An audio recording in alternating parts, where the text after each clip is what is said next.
Hello. Hello. Hello. Testing. Hello. We can hear you. Thank you. You have answered him, right? We can hear you. Thank you.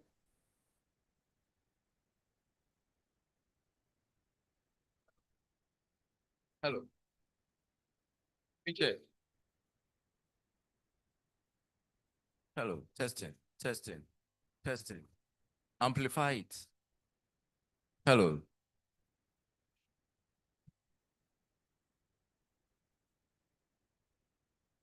Is it better now?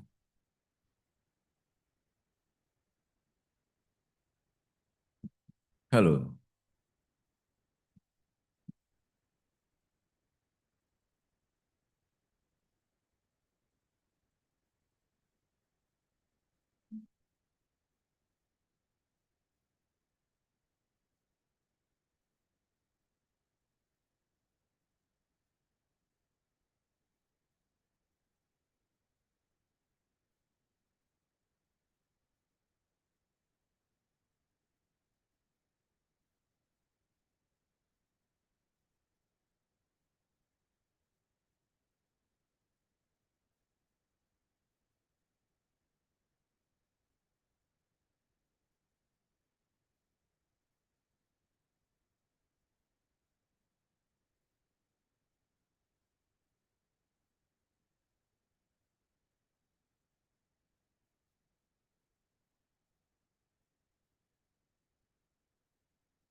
Yeah, what's that? The man is here. Hello. The sound is not good.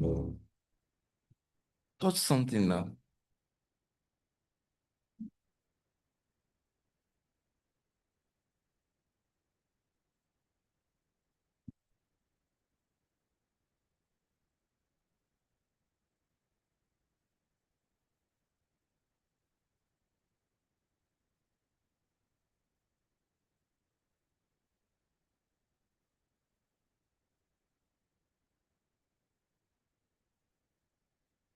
All right, check 1, 2, 1, 2.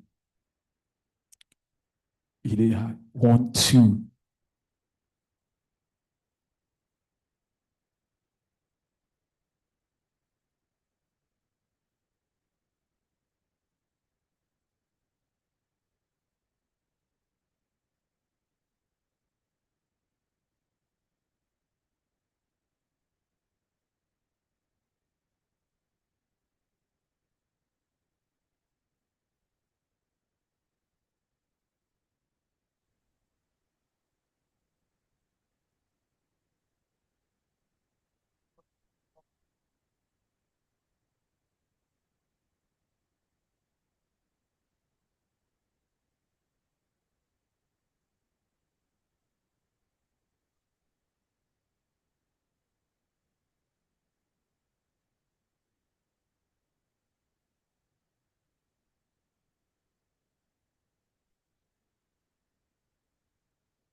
I feel so much you as I take your hand and lead you to the floor.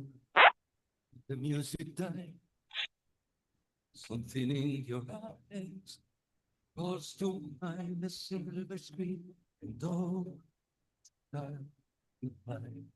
I'm never gonna dance again. Give me I've got no reason. But it's easy to pretend you love me.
It is our pleasure this morning to respectfully welcome everyone to this very historic event today.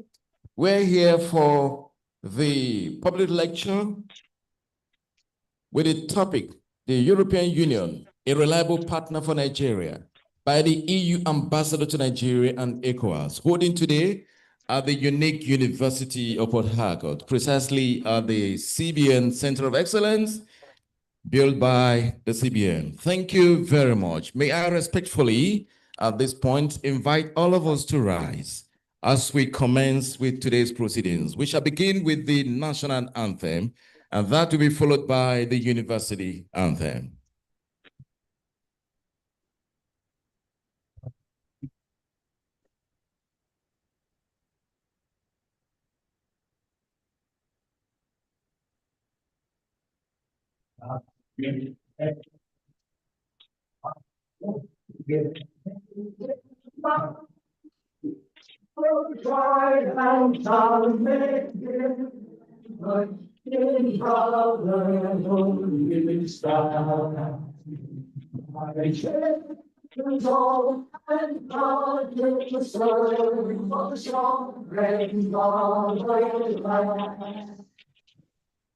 The university anthem.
It is my pleasure as the Public Relations Officer of the University to respectfully welcome everyone to this historic occasion today. Let me, at this point in time, observe some protocols.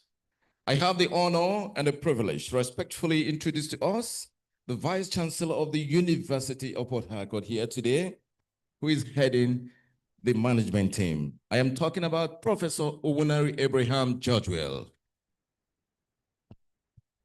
That's the digital Vice Chancellor. Let me also very respectfully at this point in time inform all of us here today that we also have another Vice Chancellor in the building. And the Vice Chancellor I am talking about is the Vice Chancellor of Wingwe University, otherwise called the Fearless. Ladies and gentlemen, may I respectfully at this point in time introduce the VC that we have on the high table here with us. And he is no other than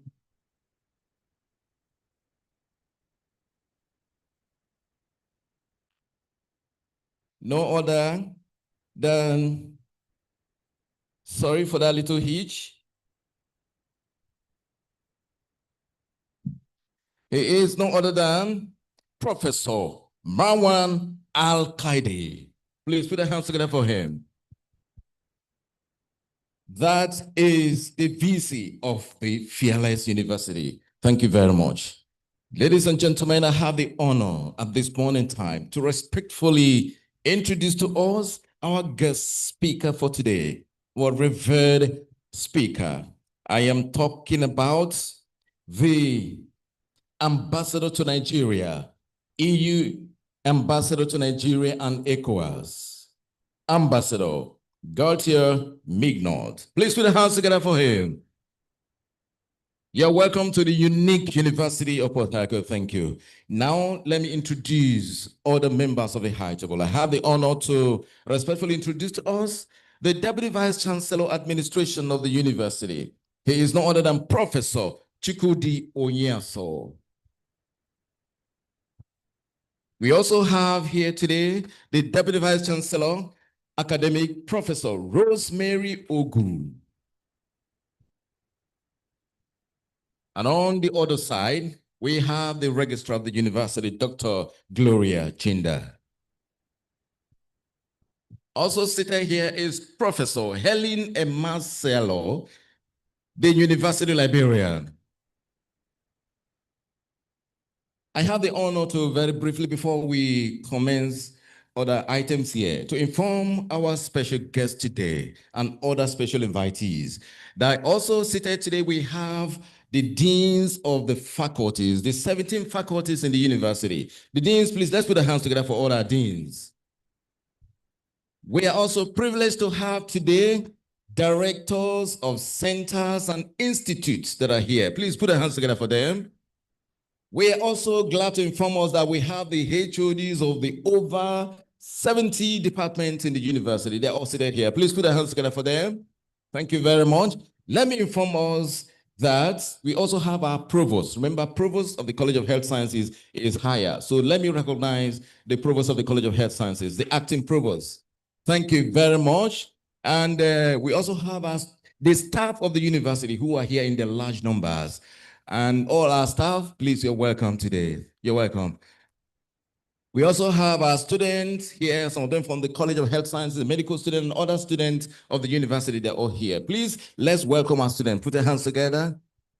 Gentlemen of the press, you are not left out. You are welcome. And of course, we are also beaming live streaming, and people are watching all over the world. Thank you. Thank you very much. May I respectfully, at this point in time,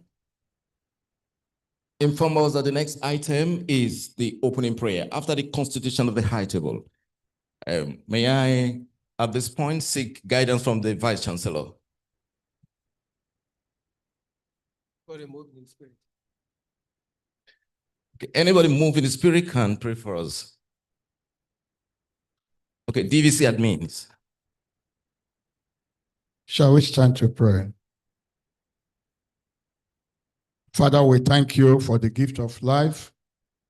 Thank you for this wonderful opportunity to interact and eventually help our nation and the world to move forward in that direction. We commit this meeting to your hand and pray that you have preeminence, that at the end we have every cause to rejoice. In Jesus' name we pray.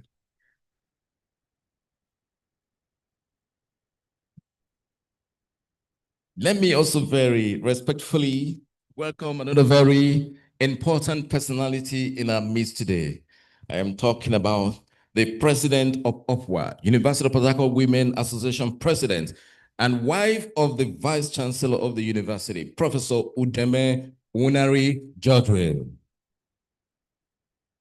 You're welcome, man. You're welcome. Thank you very much. I have the honor to respectfully hand over the microphone to the Vice Chancellor of the University, Professor Unari Abraham Jodwell, for the Vice Chancellor's opening remarks.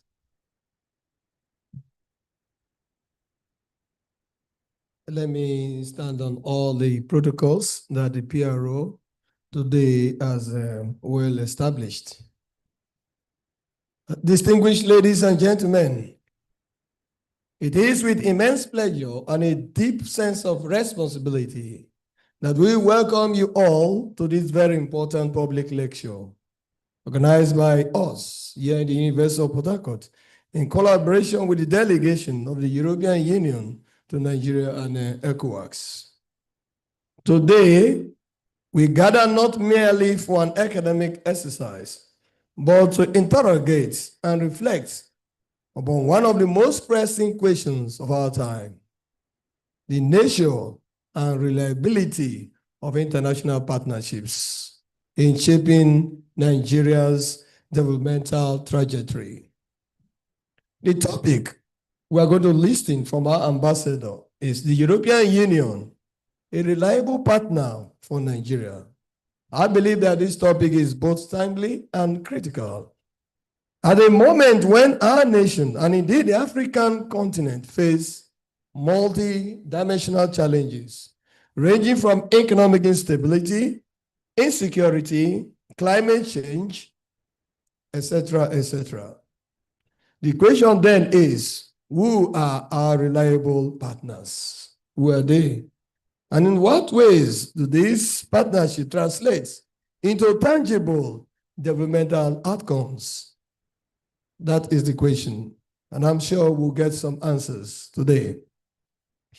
Today, we are privileged to have with us His Excellency Ambassador GAUTIER MIGNOT, the European Union Ambassador to Nigeria and ECOWAS, whose wealth of experience and diplomatic insight uniquely position him to interrogate this subject and provide clarity and depth. The European Union has long been engaged in Nigeria's development through diverse interventions in trade, governance, education, infrastructure, and peace building. But the central question still remains, and that's why Ambassador is here to answer: how reliable are these interventions in addressing the lived realities of ordinary Nigerians and fostering sustainable growth going forward? At the University of Port Harcourt, we see ourselves as more than just a mere citadel of learning. We are a crucible for dialogue, critique, and the production of transformative knowledge. It is within this spirit that we have convened today's lecture. Beyond diplomacy and rhetorics, we seek to open the floor for intellectual interrogation, to challenge assumptions, and to request accountability in the narratives of partnerships. As scholars, policymakers, and citizens, our task is not only to celebrate cooperation, but to critically assess it, to ask whether these frameworks of engagement are equitable, whether they strengthen Nigerian sovereignty, and whether they contribute meaningfully to the aspirations of our people. I want to particularly say we are indeed very grateful to the ambassador who initiated this dialogue. We therefore urge our students, members of staff, stakeholders, policymakers, and the general public to engage actively in this lecture. Please ask critical questions and allow today's conversation to push the boundaries of knowledge and practice. On behalf of the Governing Council of this university, the management, the Senate, staff and students, and our numerous stakeholders, I welcome you all to this very unique event in this very unique university, as we all look forward to a stimulating and rewarding exchange. Thank you.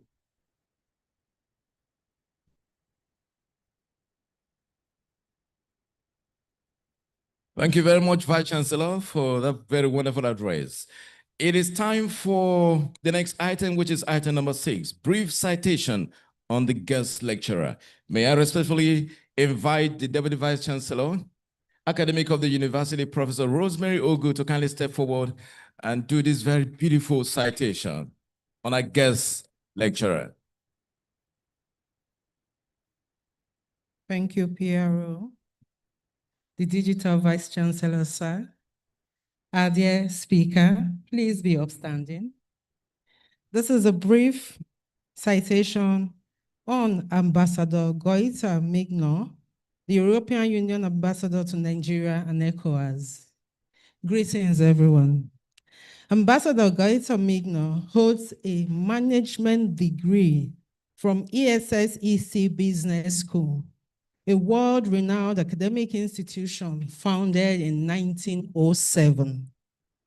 He has been a member of the French Diplomatic Service since 1995 and has been seconded to the European Union since 2021.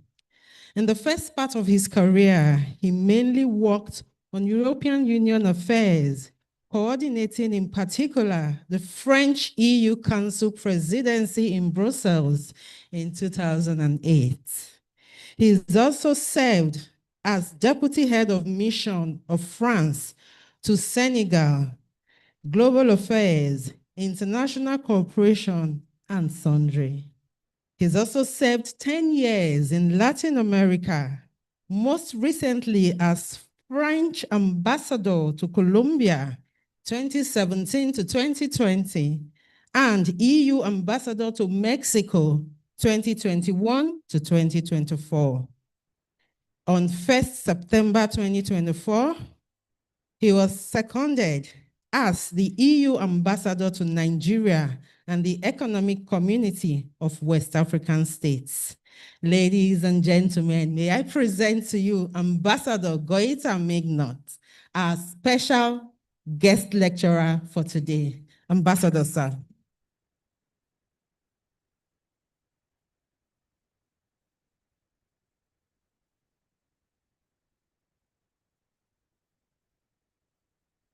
Good morning to all of you.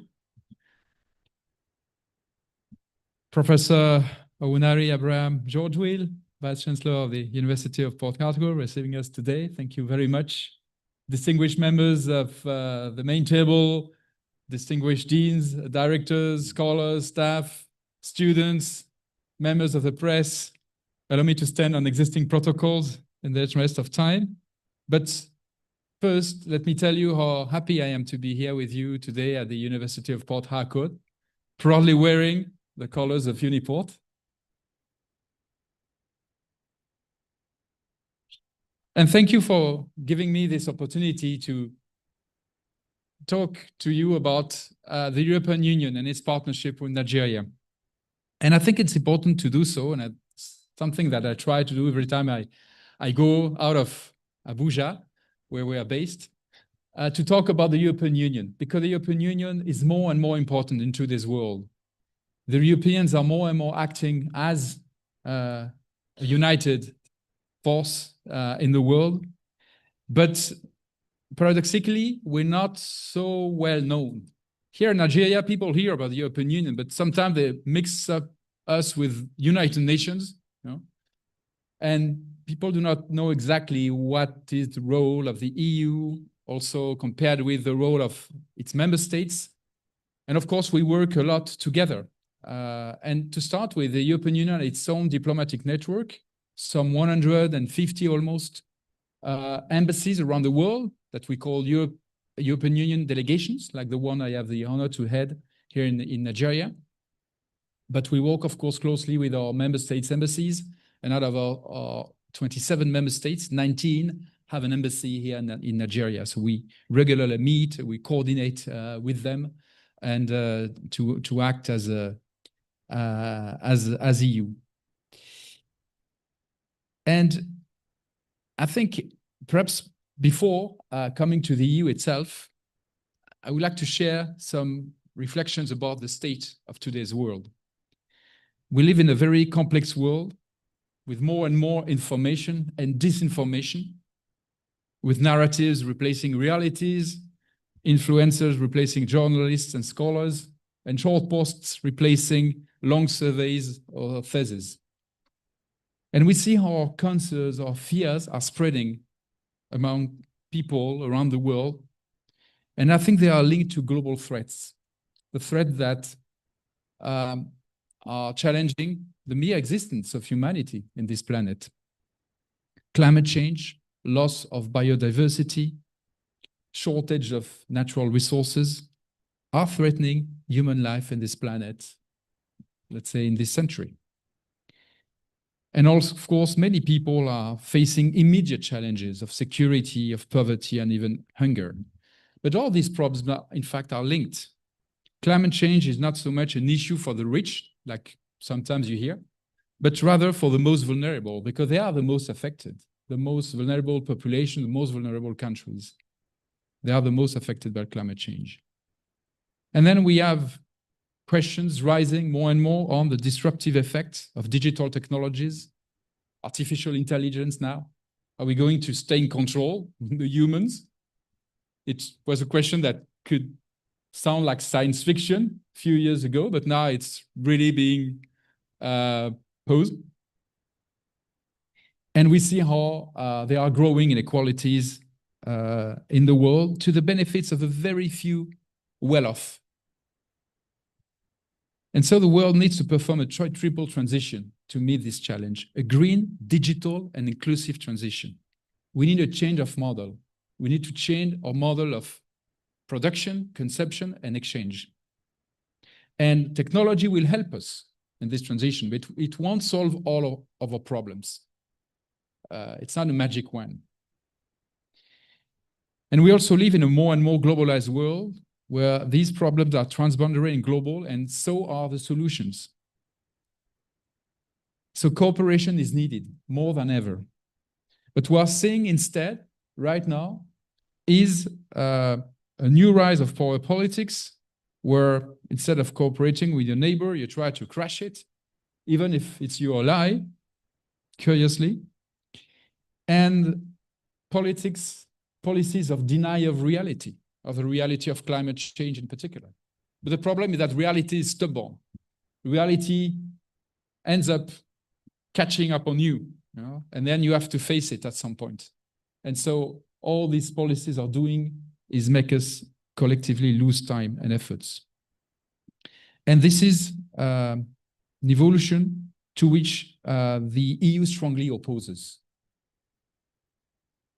And why? Because we stand for a model of international relations based on equality, respect, and cooperation, which is our DNA as the European Union. We were built on this 75 years ago. We were built on the ruins of World War II, after this profound trauma of two very cruel world wars. And we realized that it was our addiction to power politics that had led us to these wars. And on the 9th of May, 1950, which is the founding act of the European Union, the Schuman Declaration, we decided to quit this addiction and promote instead cooperation rather than rivalry, sovereignty shared rather than clashing sovereignties, and to end with domination, exploitation between our member states, and rather have equality and cooperation, because we realized that we would be stronger together to fix our problems and the problems we share, in fact, and also in the 21st century to have a say in a world in which we know we represent individually each member state just a tiny bit. And our union is based on several things. It's based first on values, rule of law, human rights, democracy. It's based on its own institutions, which are adopting laws, in particular with a European Parliament elected by all European citizens every 5 years, and a council where member states' governments are represented. And they adopt law. It's a union based on law.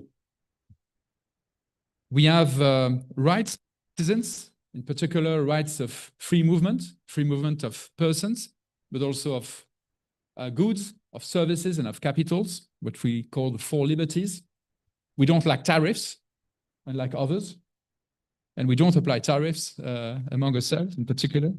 We have a common currency, as you know, the euro, and we have also common budgets which finance programs to the benefit of our citizens and also to fund our international partnerships. And the results since 1950 have been tremendously positive. Today, a war between our member states has become unthinkable, and we have reached a combination of shared prosperity, social rights, and civil liberties, which is quite unique in the world. We have grown from 6 founding member states to 27 now. As you know, we were 28, but 1 left, the UK, so we are now 27. We gather 450 million citizens, 2 million square kilometers, and we have a GDP comparable with the GDP of China or the US. And the EU is also the most attractive continent in the world. We have 9 candidate countries knocking on the door to join the EU, and they will certainly do so in the next years. And we are the continent attracting more people from abroad, be them tourists, migrants, students, etc., or scientists. But we also know that we have very huge challenges ahead of us. And we are also aware of our shortcomings. In competitiveness, we are seeing that we've been lagging behind our main competitors, competitiveness and innovation. In security, we have been too dependent strategically. We need to be more autonomous. We have an aging population, and we have budgetary constraints. So we are very much aware of the shortcomings, and we want to address them. But we want also to extend to the world basically the same recipe that has made us success, because we think that this is in our best interest too, which is cooperation, which is equal rules for all, respect for other nations' rights and legitimate interests, respect of rights of individuals, and shared prosperity with strong innovation capacities. And this is why we are traditionally, historically, the first provider of official development assistance in the world. The EU and its member states provide 42% of the ODA. And we also believe very much in a rules-based order, an order based on the United Nations Charter. We don't believe in the law of the strongest. And this is why we oppose it very strongly, for instance, in front of the Russian aggression against Ukraine. And this is also something that we try to do when we stand for the 2-state solution in the Israeli-Palestine conflict and everywhere in the world. And we are ready also to reform the functioning of multilateral institutions, because we know that they are not fair as they are, and they should make more space for emerging countries in particular, politically and financially. We also promote a society model respectful of culture and religious differences, of tolerance, based on civil liberties, efficient market economy, and social inclusion. And we are championing this cause of the triple transition, green, digital, and inclusive, that I was mentioning before. We are doing it internally. This is the agenda that we call the EU Green Deal, which is a package of legislations and strategies to align all policies towards these global objectives of preserving the planet and meeting the Sustainable Development Goals, which were adopted by the whole international community back in 2015. We have been also pioneering digital regulations of the digital company, the digital markets, the digital services, now also the artificial intelligence. And our offer, and we are also supporting this with a big investment package of 800 billion euros that was adopted right after the pandemic to invest strongly in our economies, but with this triple transition as core priorities of these investments. And we are also doing so with the rest of the world, and we are leader, for instance, in climate finance internationally. And our offer to our partners is called the Global Gateway Investment Strategy, which was defined in 2021 and is now being rolled out all over the world, including here in Nigeria. And the idea of this strategy is to use our cooperation with a new approach. First, partnering more with our member states and also with our development banks. We have two development banks in the EU, the European Investment Bank, the EIB, and also another one which is called the European Bank for Reconstruction and Development, which is starting operations now also in Nigeria, of opening offices in Lagos. The EIB has been here for many years, but the EBRD is coming now also to Nigeria. So together, we form what we call Team Europe with our development banks and our member states, and we try to articulate all our actions to co-fund also operations together. Then the Global Gateway also relies on the combination of different financial instruments. We are combining grants and loans, blending them. Also, we have instruments of guarantee to have more efficiency in our cooperation. And finally, the most important aspect of the Global Gateway strategy is that it aims at leveraging private investment. We want to accelerate private investment, facilitate private investment, in particular from EU companies in countries like Nigeria. Because we know that partner countries today, they do not expect aid, or not only aid, but also more than anything, investments. And we know that that's the necessary condition to reach the Sustainable Development Goals. Public finance, and in particular official development assistance, will not be enough. We need to raise trillions of dollars of private investment. And so we are trying to focus all cooperation on this goal.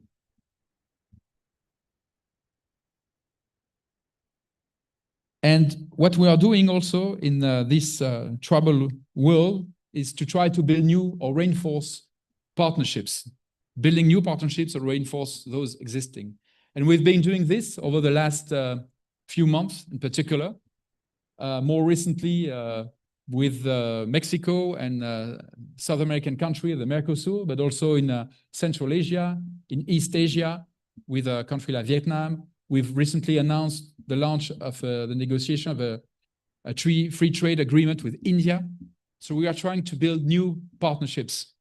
And of course, Africa is also very much in the center of our attention, and Nigeria in particular. At the end of November, in Luanda, Angola, we will have a summit between European Union and African Union leaders. And this will be the first in several years. And it's a very important summit to also reinforce our partnership between Africans and Europeans. So which interests are we pursuing in Africa and Nigeria? And we are always very transparent on this. What we want to achieve or help achieving here is stability, prosperity, and democracy. Because this is in our best interest. And our partnership is unique compared with other partnerships because we are neighbors and our destinies are intertwined. If things are going well here in Africa, it will have positive repercussions in Europe. If it's going wrong, it will have negative consequences for us. And the opposite is true also in the other sense. So we have to partner, we have to help each other. And this is what we want to do here.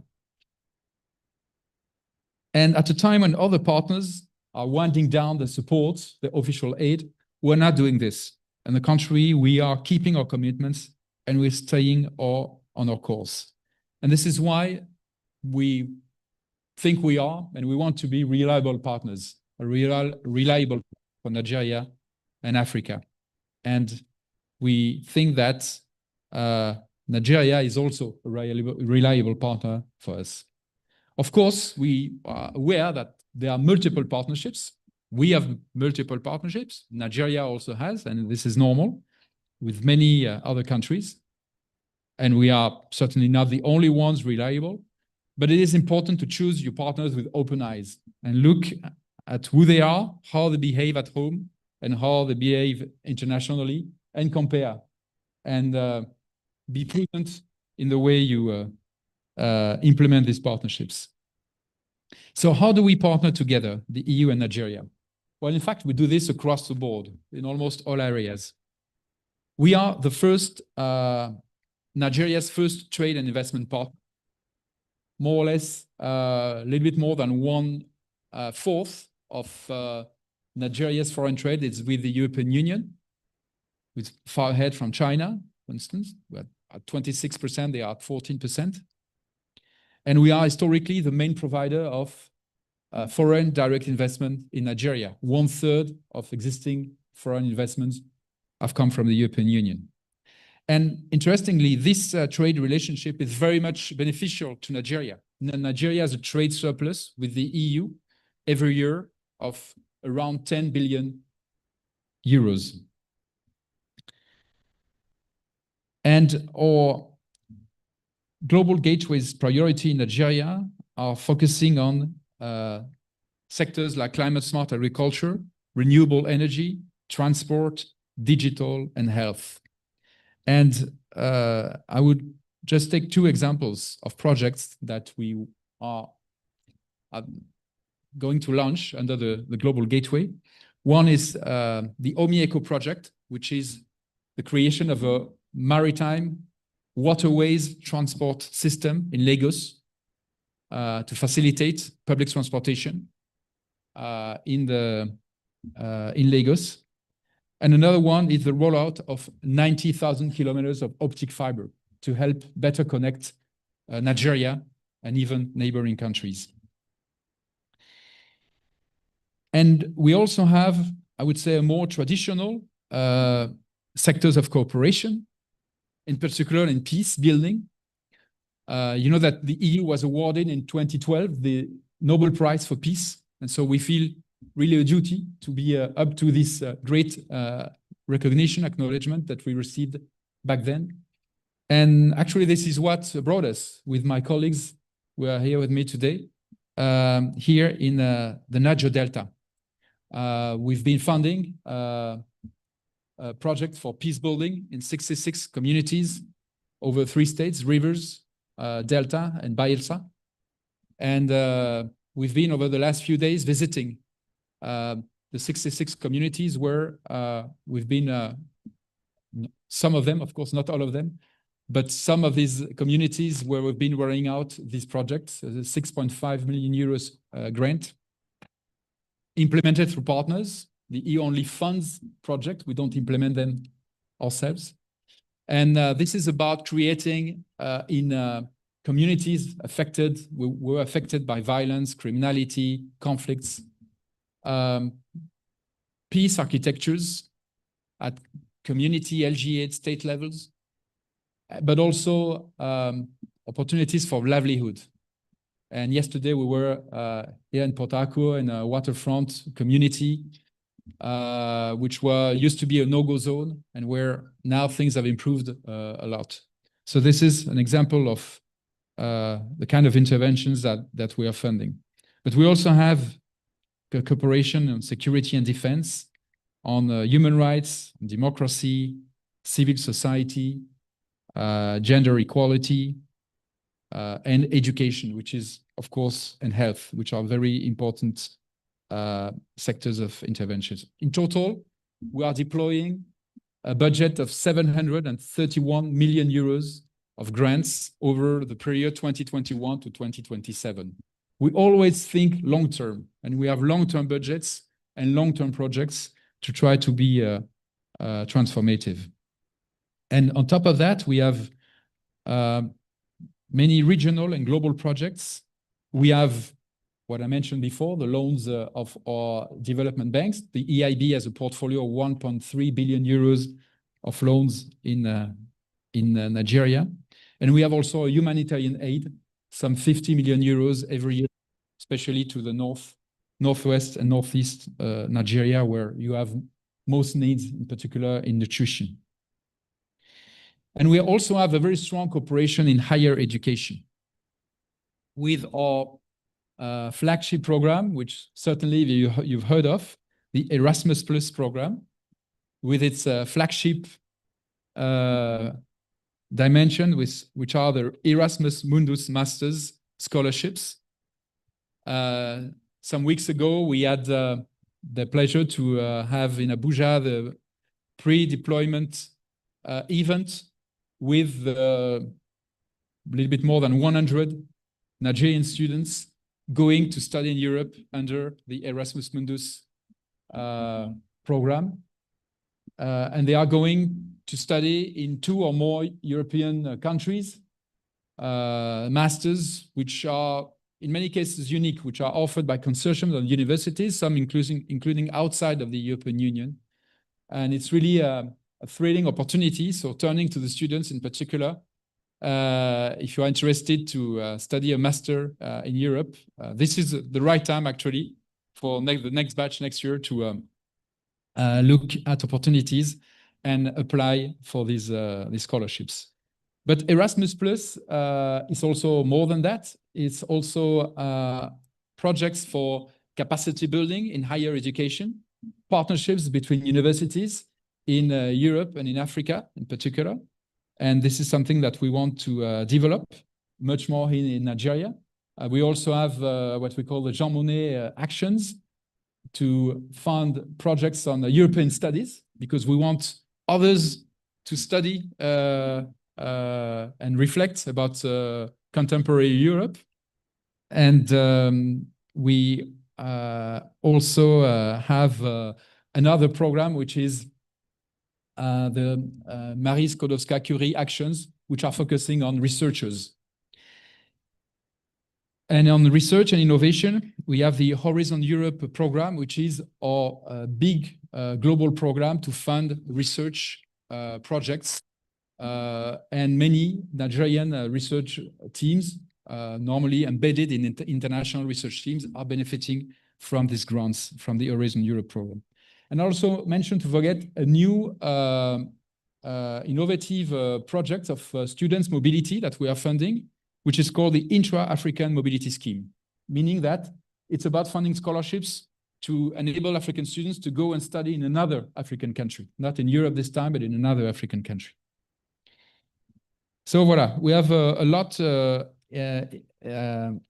in terms of cooperation, also on migration, where we want well-managed migration flows, focusing on protection of persons, respect of rights of migrants, and adaptation to our labor market needs. We see that we have complementary demographies, so we need workforce in Europe, but at the same time, we would want to foster brain drain in countries like Nigeria. So this is what we are working on, a comprehensive migration package partnership. But at the end, of course, it's not foreign assistance that makes that a country take off. If you look at countries, success stories like South Korea, for instance, it was not foreign aid that was key for them. It was their own good long-term public policies. And foreign assistance can just be an accelerator of a domestically imposed sustainable development. And this is something that we try always to keep in mind, that we are here only to help Nigerians' efforts and not to impose any agenda from outside. And for this, of course, Nigeria must enhance and mobilize its domestic financial and human resources. And education is a key sector, and higher education in particular is key. It's not an expense, it's an investment for a nation. And we are also very aware that countries like Nigeria have a major role to play in the world of this century. to impose this model of cooperative world, not of single competing national interests. And we must team up to impose this kind of model, because I think that we all believe in this model, and this is why we need you as much as you need us, in fact, and we are very much aware of that also. And let me just share two final messages also to conclude. The first one, echoing what I was saying also at the beginning, today it's very important to learn how to detect, avoid, and expose disinformation, to fact check and debunk fake news. This is a service to you and to your community. And this is something that we see growing, in particular here in West Africa, in Nigeria, with concern. And we must all train ourselves to this. And this is something that we have started doing, organizing trainings here in Nigeria on what we call FIMI, foreign interference and manipulation of information. And the other reflection I wanted to share with you is that one of the secrets for the prosperity of a nation is to empower more. Because if you look at the most prosperous countries in the world, they are also those where inequalities between women and men are the least. And these are the countries granting women a full space to participate in collective decisions and in socio-economic life. And it's not an ideological stance. It's been scientifically proven that mixed groups perform better than single gender ones, be it in classrooms, in research teams, in companies, and it's true also in politics. And this is why there is now a very important bill being discussed at the National Assembly which is called the Special Seats Bill, to have seats reserved for women in the next election at the National Assembly. And we hope very much that Nigeria will take this bold step ahead, and that Nigerian legislators and state houses will take this bold step with this very Nigerian model. It's been really house-made by Nigerian legislators, not inspired by foreigners. But I think it's a very important debate to be aware of and participate in. So voilà, thank you very much for your kind invitation and attention. I will be very attentive to your questions. They can be critical indeed. And as our Global Gateway campaign says, thank you very much.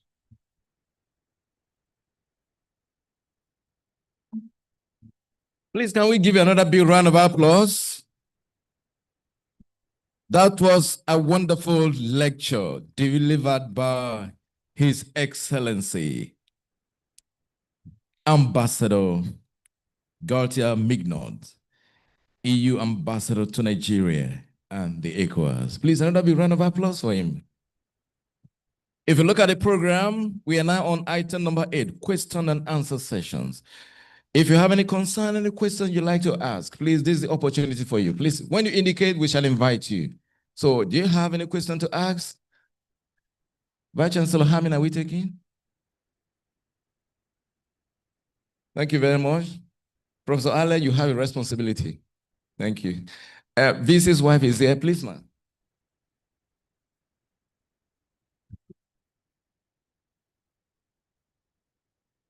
You introduce yourself and then go ahead.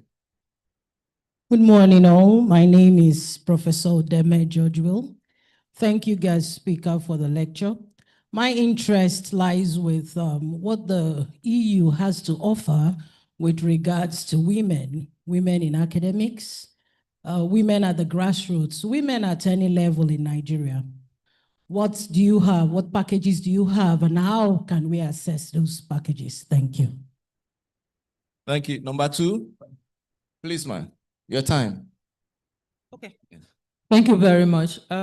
My name is Professor Mfon Iputu. Now, I'm a professor of gender studies, but my question is not relating to gender. Now, what I want to ask is, Nigeria's export predominantly is oil related. What is the package with regards to EU and oil exportation? Or because when you're talking about the packages of EU-Nigeria relations, it's mostly related to the non-oil sectors. And that is not the predominant export of the country. So with regards to oil, what is the package of the EU? Thank you. All right. Your Excellency, sir, my name is Professor Ijo Makalo, Economics Department. My question is about the corporations you mentioned, the areas of cooperation we need to have between EU and Nigeria. There's one area that's critical, which you didn't mention. That's the area of capital formation for us. Thank God you mentioned the fact that we don't have to rely on foreign assistance to develop. Beautiful. But most Nigerians rather, who are very rich, have their monies outside this country. And how do you develop with monies that are not found within the country? And your banks in EU accept them. Some of them are stolen, which is very obvious. So I'm only asking if the EU Parliament can ask the ECB, your European Central Bank, to ensure that monies that come from politicians within Nigeria do not get housed in European banks. Let them be brought back to Nigeria for development to take place. Thank you very much, sir.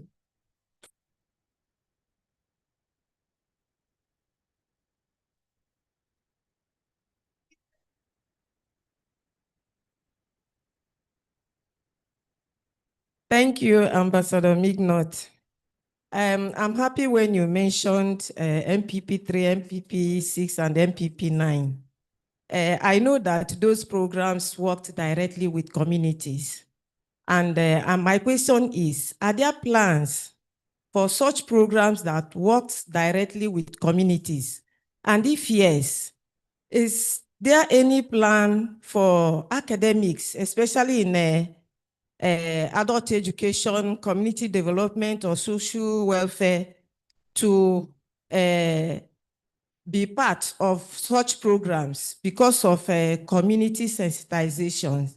My name is Professor A.N. Ugu, Adult and Non-Formal Education. Thank you.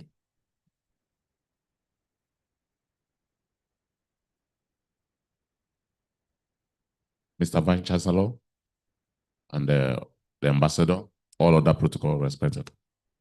Please, my question is that in your area of partnership, you mentioned digital and higher education. The impact is my concern. We are in the era of artificial intelligence and Internet of Things, and yet some of us or some persons in the country, even in the institution, don't have access to laptop. Is there any way the EU, for the purpose of impact, can get laptops, yes, to people across all strata of profession, the academics, administrators, inclusive? Is that, yes, because you talk about the statistics of people and that the duties transcend various strata. So is there any way we can, for the impact, for purpose of impact, that you can have a package using Uniport as a pilot scheme? Thank you.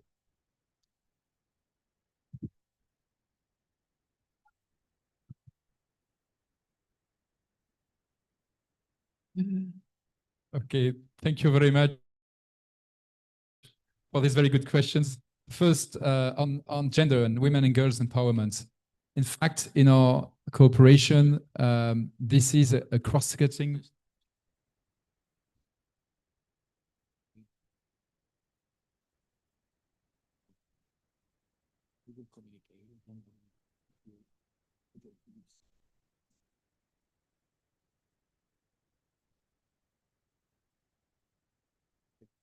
Excuse me, sorry. So on gender equality, this is a cross-cutting priority in our cooperation, meaning that 85% of our projects must have either as core priority or as dimension gender equality and empowerment of women and girls. So in all programs, we always think of how can we integrate this gender dimension in our program. For instance, in the project I was describing here in Niger Delta, there is a dimension on women, and we add to this normally in Nigeria youth, which is also another priority population, priority target. But we also have specifically programs specifically targeting gender issues like the fight against gender-based violence, for instance.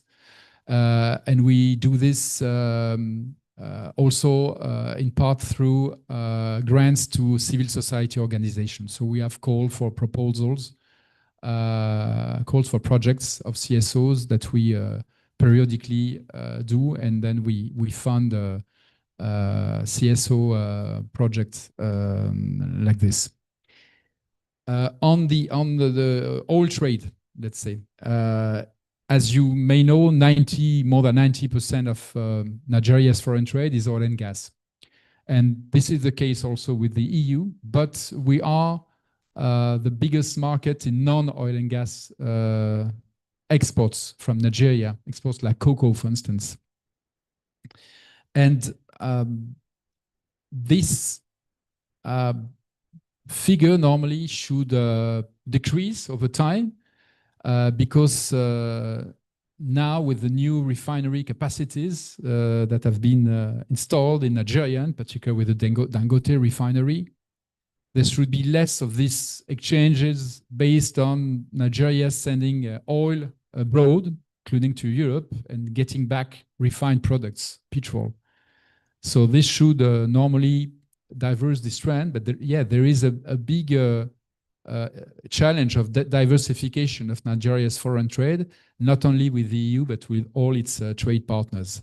So on this, what we want to do is to create a permanent dialogue, a regular dialogue on trade and investment with Nigeria, because curiously, we are, as I said, Nigeria's main trade and investment partner, but we don't have any structured dialogue. We don't have even an agreement, something else. So we want to structure much more or a relationship to be able to address jointly these kind of challenges. Which kind of initiatives can we take to help Nigeria diversify its exports, for instance, to the EU? Nigeria, I mean, has free access in terms of tariffs for most of its products to the EU market. So it's a question of seizing these opportunities. Then on capital flows, I know that there are always this idea that there's many, stolen money in European banks, etc. And historically, yes, it has been the case. But things have changed a lot, especially over the last 10 years with the OECD rules. And now, as a simple citizen in Europe, I can tell you that whatever bank movement you are doing in Europe, if you want to open an account, if you want to transfer just a few thousand euros from an account to another, you get immediately checks done and you have to justify the source, the origin of funds. So today, frankly, I don't see how you can get to Europe, open a bank account with, I don't know, $2 million in cash, and nobody will ask you a question. No, everybody will ask you, you have to justify the source of this money. So I think that now this money is going to other jurisdictions which are not ruled by these OECD-wide regulations, which of course are very good to fight against money laundering. Plans for program working for communities, for academics. We always implement our programs through partner organizations, which are organizations which have capacity to manage EU funds, because this is taxpayers' money, and so we have very stringent conditions of management of funds. And this is why many times we're asked, why don't you give the money directly to authorities? No, we're not good doing this because we can only work with partners which have been assessed as having the capacity to manage EU funds and to and give accountability on this. But these partners, which can be partners of like NGOs. They work in turn, in many cases, with grassroots organization. Okay, so they manage the fund, and then they work with grassroots organization, and there is like the funds can trickle down to other organizations. So to take one example here, in the project we are developing in the Niger Delta, we are partnering with Search for Common Ground, which is quite a renowned NGO, and also two more local NGOs, SDN and PIND. So this is how it works. But we don't work normally directly with grassroots communities because it's now allowed, let's say, under our rules of funds management. And finally, on digital and laptops, look, what we try to do is to get an added value in what we are doing. It's not just about coming with gifts, exactly. We try to bring also some technical assistance and some added value. You know, we are trying not to replicate what Nigerian authorities could or should do themselves, you know, and have normally the resources to do that.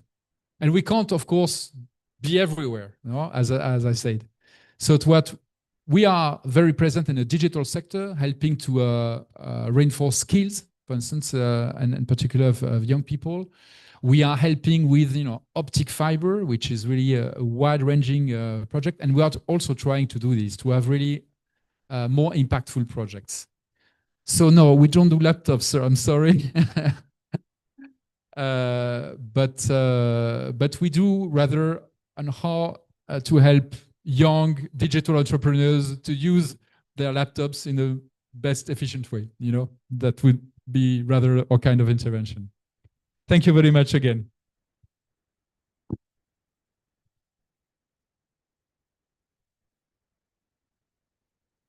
Thank you very much, Happy. Please, another big round of applause for our guest lecturer for today, the highly revered Ambassador, EU Ambassador to Nigeria and ECOWAS. Thank you very much. Thank you very much. We deeply appreciate. Thank you. Anything that has a beginning must surely have an end. It's very interesting. And if you want to go by the day, we will not leave here. But His Excellency has other appointments. He has to fly out of Port Harcourt to Abuja to attend to other pressing issues. So may I, at this point in time, call on the Director, Center for Politics, University of Port Harcourt, who is also Professor Allen, to kindly step forward and do the vote of thanks as directed by the Vice Chancellor. Please, a big round of applause for him.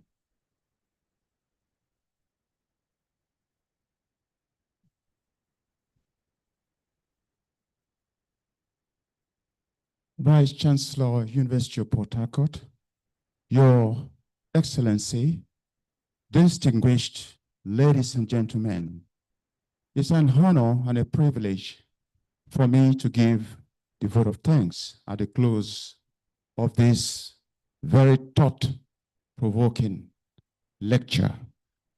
I want to thank His Excellency for the ideas about partnership you've exposed to us. But let me quickly, as one of the takeaways, ask a question. I am the coordinator of the Erasmus Plus program here in Uniport. In May, we were 8 that visited Pepsi University in Romania. It was an interesting time. And this time we have 4 students and 4 staff preparing to visit the same university. Is there any role that the European Union may play in terms of facilitating visa application processes? So this is just one question I want to ask, just to be able to know if the European Union in Abuja European Union delegation in Abuja has any role to play. On behalf of the University of Port Harcourt, I would like to extend our deepest gratitude again to His Excellency, the Ambassador of the European Union to Nigeria and ECOWAS, for graciously honoring or even coming here with your team. I would like also to thank the Vice Chancellor of this university for his innovative approach to promoting this university, growing this university, and making this university a place that people can come and share ideas for personal and corporate advancement. I would like to thank the team working with the Vice Chancellor, the Deputy Vice Chancellor Administration, the Deputy Vice Chancellor Academics, the Chief Librarian, and everyone else that has found time to be here, especially professors, students, colleagues, and maybe a few persons from outside. Thank you for coming.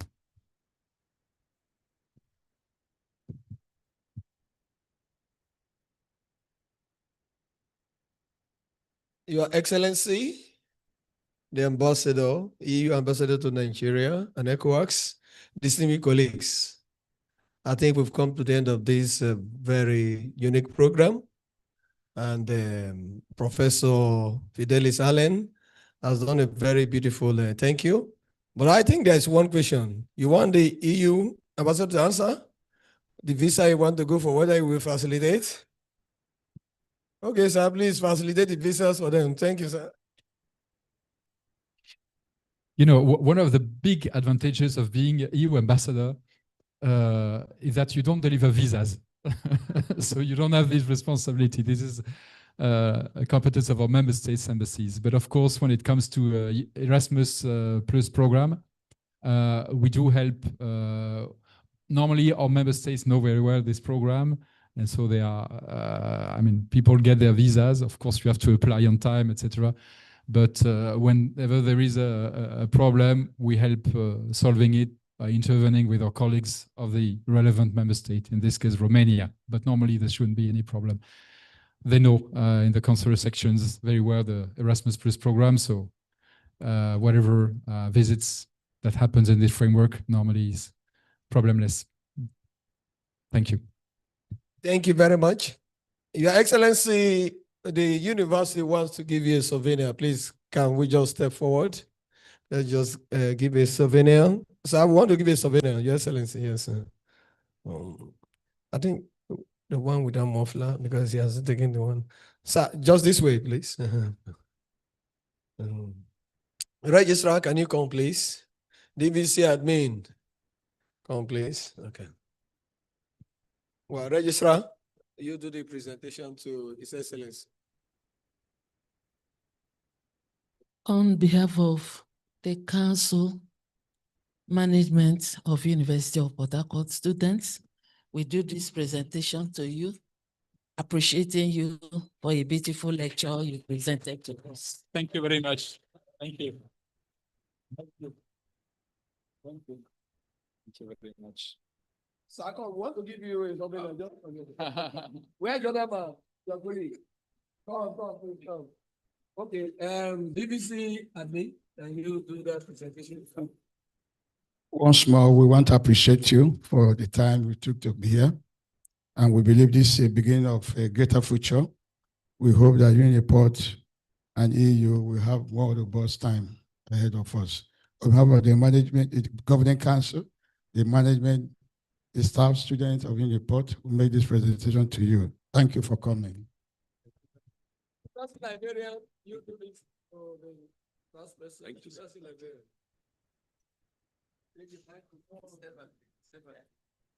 Thank you, Vice Chancellor. On behalf of the council, management, staff, and students of University of Port Harcourt. We'd like to give you these gifts as a mark of appreciating your being with us. Thank you very much and congrats. Shall we rise for the University of Port Harcourt anthem? University of Port Harcourt anthem.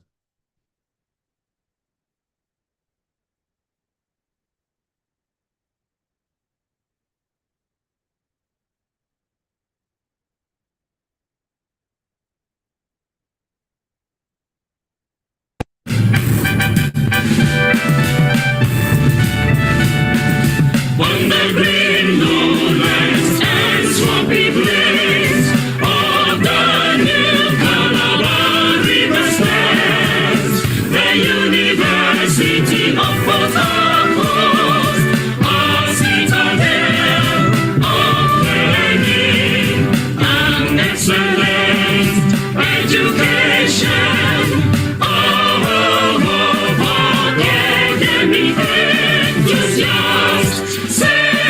Searching for knowledge and wisdom, enlightenment, and reliance on mission. Our hope in the future is rooted in God.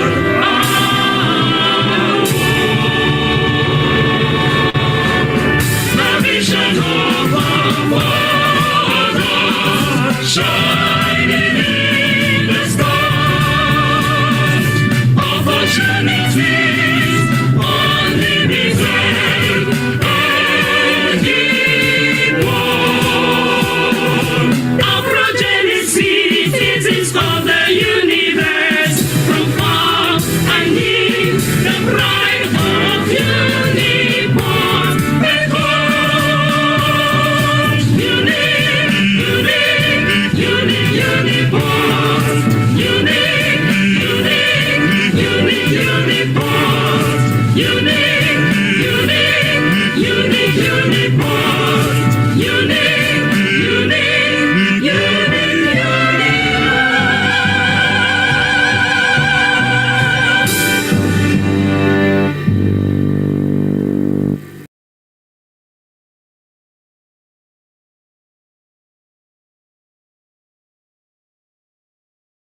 we are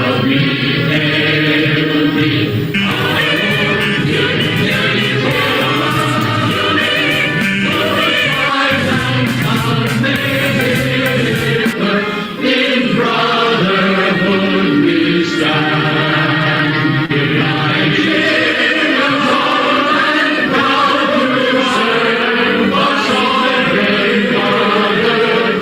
In brotherhood we stand.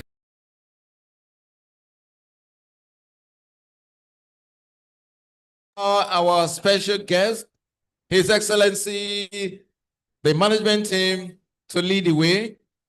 We shall go out for our group photograph.